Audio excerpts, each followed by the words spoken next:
तो गाइज मैं हूं आयुष और आप देख रहे हैं रेसल इंडिया। स्वागत है आपका आज की इस सेकंड वीडियो के अंदर।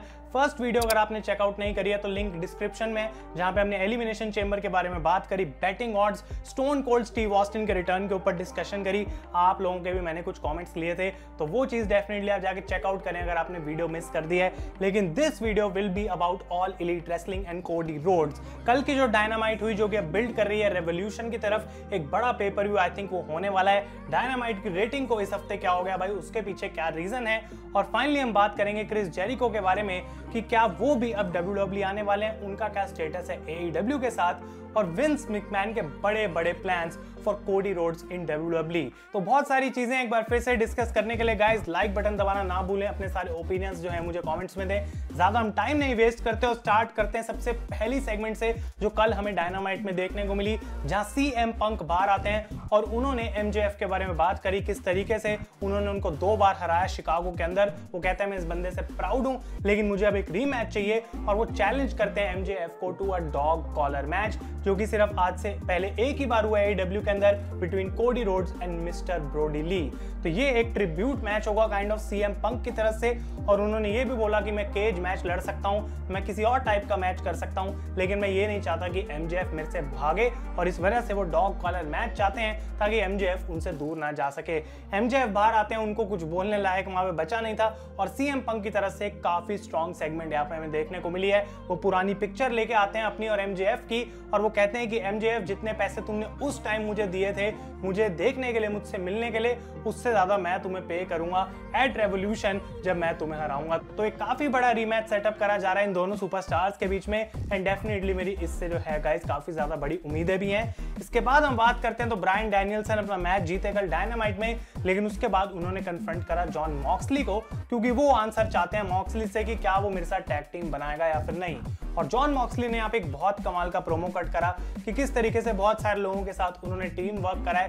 बहुत से ऐसे लोग हैं जिनके अगेंस्ट वो जाते हैं, जो मॉक्सली के अगेंस्ट जाना चाहते हैं, लेकिन ब्रायन बहुत ज्यादा यहाँ पे इंटेलिजेंट है, क्योंकि इस बात में कोई डाउट नहीं हो, one of the greatest wrestler है, और जो भी पॉइंट्स उसने रखे हम दोनों की टीम बनने के, उसके बाद मेरे पास कोई रीजन नहीं है मना करने का कि आखिर हम क्यों एक टैग टीम फॉर्म ना करें। लेकिन यहाँ पे जॉन मॉक्सली कहते हैं कि ये ब्रायन इसलिए कर रहा है क्योंकि आज तक उसने मुझसे जो है एक मैच नहीं लड़ा, मैंने कभी ब्रायन को नहीं हराया, और वो एक ऐसी चीज है जो कि मैं कंप्लीट करना चाहता हूं। I want to defeat Bryan Danielson, और वो शायद मुझसे 1-on-1 नहीं लड़ना चाहता, इसकी वजह से मुझसे टीम बनाने को कह रहा है। तो मॉक्सली कहते हैं कि हम टीम की बाद में सोचेंगे, लेकिन मैं उसी के साथ जो है टीम बनाता हूं जिसके साथ पहले मैं रिंग में ब्लीड करता हूं, और वो यहाँ पे चैलेंज करते हैं बेसिकली ब्रायन को टू अ मैच। तो सिचुएशन यहाँ पे कुछ ऐसी है कि अगर ब्रायन एक टीम बनाना चाहते हैं विद जॉन मॉक्सली, तो उनको पहले एक मैच लड़ना पड़ेगा उनके अगेंस्ट, और प्रोबेबली गाइस हो सकता है कि वो रेवोल्यूशन में हमें देखने को मिले। इंटरेस्टिंग सिचुएशन है, आगे क्या होगा देखने में मजा आएगा। इसके बाद बात करें तो एडम पेज कन्फ्रंट करते हैं एडम कोल को यहाँ पे, और क्लियरली ये नया प्रोग्राम स्टार्ट कर दिया गया है फॉर द AEW चैंपियनशिप। दोनों एक दूसरे के अगेंस्ट शॉट्स लेते हैं कि कैसे ये लोग अपनी फ्रेंडशिप में फेल हुए हैं, पहले एक दूसरे को जानते थे, और एडम कोल कहते हैं कि भाई जब भी हम एक साथ होते हैं तो पेज तुम हमेशा दी अदर एडम नाम से बुलाए जाते हो। तो एडम पेज को यहाँ पे गुस्सा आता है, लेकिन एडम कोल यहाँ पे कुछ फिजिकल करते नहीं, वो रिंग से चले जाते हैं, फिर पीछे से आके काइल ओराइली और बॉबी फिश उनको अटैक करते हैं। तो यहाँ पे क्लियरली एडम कोल एक हील है, और वो नंबर 1 कंटेंडर है for the AEW world championship, और अब उनको मौका दिया जाएगा गाइज। आई डोंट नो कि क्या ये मैच रेवोल्यूशन में ही होगा, लेकिन डेफिनेटली अगला प्रोग्राम है फॉर द AEW चैंपियनशिप। मुझे ये सेगमेंट गाइज काफी एंटरटेनिंग लगी। इसके बाद सैंटाना एंड ओटीज ने हराया जेरिको और हेगर को, और यहाँ पे क्रिस जेरिको पिन भी हुए, और एडी किंगस्टन रिंग साइड पे थे यहाँ पे, जिनको अटैक करते हैं जेरिको, लेकिन एट द एंड जेरिको को यहाँ पे एक लॉस मिला। वो अटैक करने की कोशिश करते हैं एडी किंगस्टन को, लेकिन सिक्योरिटी इनको सेपरेट करती है। तो इनर सर्कल बेसिकली धीरे धीरे सेपरेट आउट हो रहा है। आई डोंट नो आगे की स्टोरी लाइन क्या रहेगी, लेकिन क्रिस जेरिको आई थिंक फिर से एक हील में कन्वर्ट हो रहे हैं, और वो अगेंस्ट जाने की कोशिश कर रहे हैं इनर सर्कल के मेंबर्स के। सिर्फ उनके साथ जो एक बंदा बचा है वो फिलहाल है जेक हेगर। इसके बाद हम बात करें तो ये मेन इवेंट में कमाल का मैच देखने को मिला for the TNT championship, Sammy Guevara against Darby Allin. इन दोनों ने जिस तरीके का मैच दिया अपनी बॉडी ऑन द लाइन डाल के, भाई मजा आ गया देख के।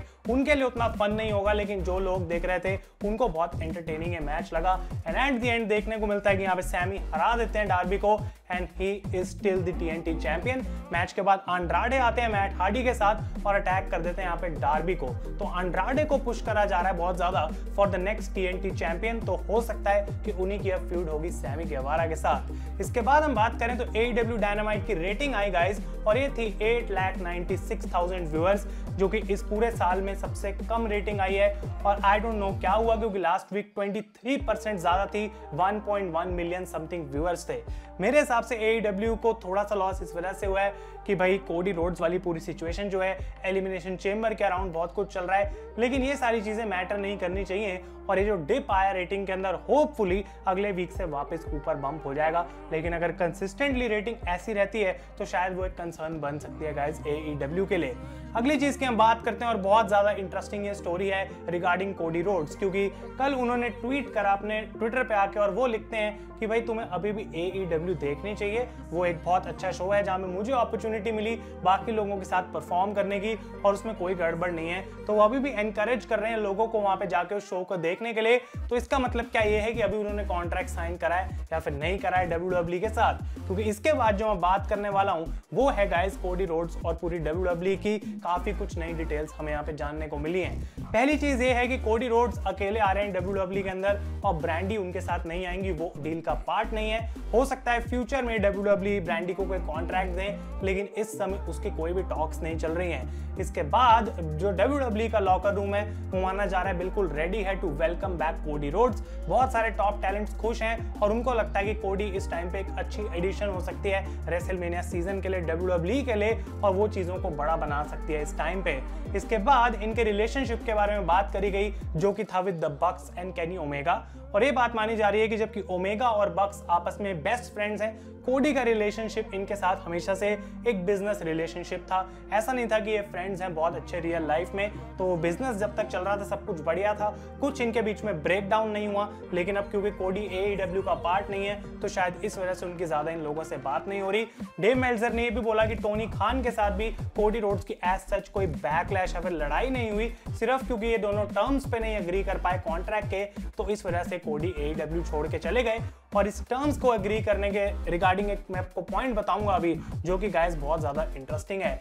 नेक्स्ट चीज जो कि बहुत बड़ी चीज है, एक बार फिर से विंस मैकमैन ऑलरेडी सोच रहे हैं how to bring back Cody Rhodes. और मुझे ये बात यकीन नहीं होती, क्योंकि लास्ट टाइम जब कोडी थे WWE के अंदर, मुझे याद है कि उनका यूज किस तरीके से हुआ था। लेकिन विंस माना जा रहा है कि इस अपॉर्चुनिटी को एक बहुत बड़ा आइडिया देख रहे हैं टू ब्रिंग कोडी। इसमें ये भी माना जा रहा है कि उनका मैच हो सकता है रेसलमेनिया में, और इवन अगली रॉ या स्मैकडाउन में एलिमिनेशन चेंबर के बाद कोडी रोड्स हमको गाइस WWE में देखने को मिल सकते हैं। एक सरप्राइज भी वो हो सकते हैं एलिमिनेशन चेंबर में, जैसे हमने बात करी आज सुबह WWE कुछ ना कुछ बड़ा प्लान कर रही है। क्या कोडी एक्चुअली सऊदी अरेबिया में है और क्या वो एलिमिनेशन चेंबर में आ सकते हैं, ये एक बहुत बड़ा क्वेश्चन मार्क है। लेकिन रिपोर्ट के अकॉर्डिंग ये भी पता लगता है कि अभी तक कोडी ने कोई कॉन्ट्रैक्ट नहीं साइन करा and he is not a WWE superstar right now. मेरे हिसाब से अगर ये चीज होती है तो इसको टॉप सीक्रेट रखा जाएगा, क्या आगे होने वाला है ये लीक नहीं होगा, और WWE इसको मेक श्योर करेगी कि एक बड़ी डील बने जब कोडी रोड्स वापस आते हैं टीवी के ऊपर। आई डोंट नो कौन उनके अगेंस्ट लड़ सकता है उस बड़े लेवल के मैच पे एट रेसलमेनिया, क्योंकि ट्रिपल एच सबसे ज्यादा सेंस बनती है, लेकिन वो इस समय रेसल नहीं कर सकते अपनी हेल्थ कंडीशन की वजह से।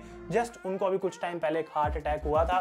तो guys Cody Rhodes definitely WWE जा रहे हैं, सारी इंडिकेशन यही है। और आगे अब वो आते हैं अगर रेसलमेनिया के प्लान्स में, तो आपको क्या लगता है कि इनके अगेंस्ट उनका मैच होगा, मुझे कमेंट से बताएं। और आज की लास्ट स्टोरी की हम बात करते हैं गाइस, तो ये है रिगार्डिंग क्रिस जेरिकोस AEW स्टेटस। क्या वो भी कोडी को फॉलो कर सकते हैं WWE में, क्योंकि रिसेंटली जेरिको ने द फेस्टिवल ऑफ फ्रेंडशिप जो कि हुआ था बहुत पहले केविन ओवेंस और जेरिको के बीच में, उसको रिमेंबर करते हुए बात बोली कि भाई ओवेंस को मैं भूला नहीं हूं और क्या पता एक दिन मैं वहां पे वापस चले जाऊं। तो रूमर्स आने लग गए थे कि क्या जेरिको भी अब जाने वाले हैं। लेकिन गाइस ये माना जा रहा है कि जो भी लोग जिन्होंने स्टार्टिंग में AEW के साथ साइन करा था, इस ईयर में टोनी खान के पास एक ऑप्शन था उनकी डील को एक्सटेंड करने का, और वो ऑप्शन उन्होंने क्रिस जेरिको की डील में ऑलरेडी जो है वो डाल दिया है, यानी कि 2024 तक अब क्रिस जेरिको एक AEW सुपरस्टार है। सेम ऑप्शन वो था कोडी रोड्स के कॉन्ट्रैक्ट में, और इंटरेस्टिंग बात यह है कि टोनी खान ने उसको एक्सटेंड नहीं करा। तो ये गाइस बहुत बड़ी बात है कि जेरिको जो कि सेम टाइम पे आए थे ऑलमोस्ट कोडी के, वो आगे एक्सटेंड कर रहे हैं अपना कॉन्ट्रैक्ट, लेकिन कोडी रोड्स को वो चीज नहीं करने को मिली है। तो जेरिको अभी एटलीस्ट 2024 तक ऑल एलीट रेसलिंग में रहेंगे। अगर ये कभी कंपनीज आती हैं एक दूसरे के अगेंस्ट या फिर कोई हमें क्रॉस ओवर देखने को मिलता है तो शायद चले जाएं जेरिको WWE में, लेकिन तब तक वो 53 इयर्स के हो चुके होंगे एंड आई डोंट नो कि उसके बाद उनके क्या प्लान्स रहने वाले हैं। तो गाइस ये थी सारी न्यूज आज की 2 वीडियोस के अंदर। मैं उम्मीद करता हूं आपको बहुत कुछ जानने को मिला होगा और जो कमेंट डिस्कशंस रहने वाली है इस बार बहुत इंटरेस्टिंग होंगी। तो अपने ओपिनियंस आप मुझे कमेंट्स में बताएं। अगर ये वीडियो पसंद आए तो लाइक करें। तब तक के लिए thank you so much for watching. मैं हूं आयुष और आप देख रहे हैं रेसल इंडिया।